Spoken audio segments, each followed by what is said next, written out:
It's usually a hot spot for Canadians this time of year, but not now. At one point, I was like, oh boy, should we rename our reservation office to the cancellation office?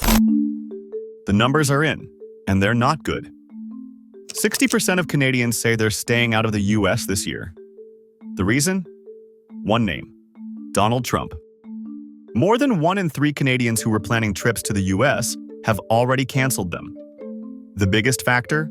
Political tension. A new survey says recent US policies and Trump's rhetoric, like calling Canada the 51st state, are pushing travelers away. According to Longwoods International, a respected tourism research firm, 60% of Canadians now say they're less likely to visit the US in the next year. Only 42% feel America is welcoming, and just 38% believe the US values international visitors at all. Instead, 40% are choosing to stay within Canada. Another 27% are headed to Europe or Mexico. This isn't just a tourism story, it's an economic hit. Canada was the #1 source of inbound tourism to the US last year. 20.4 million Canadians spent $20.5 billion in the US. But in 2025, visits from Canada are expected to fall over 20%.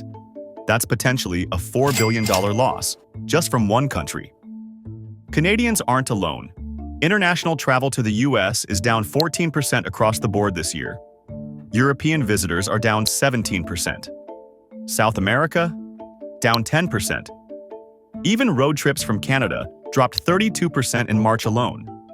Every 1% decline in international spending costs the US $1.8 billion. At this rate, we could see $21 billion in travel export losses by the end of the year. The headlines are everywhere. Foreigners with legal visas detained at the border. Phones searched.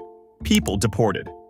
Jeff Freeman, CEO of the U.S. Travel Association, puts it bluntly: whether there's validity to it or not, we've allowed this negative publicity to run rampant. Still, there's hope. Over 80% of Canadians say the U.S. has lots to see and do, and 57% say they'd actually enjoy visiting. As Freeman adds, we've got the 2026 World Cup, America 250, the 2028 Olympics. There are reasons to come here. But until the rhetoric cools down and trust is rebuilt, millions of tourists and billions in revenue might keep looking elsewhere. The question is, can the US afford to keep pushing visitors away? If you found this breakdown helpful, hit that like button, subscribe, and let us know. Would you still visit the US this year?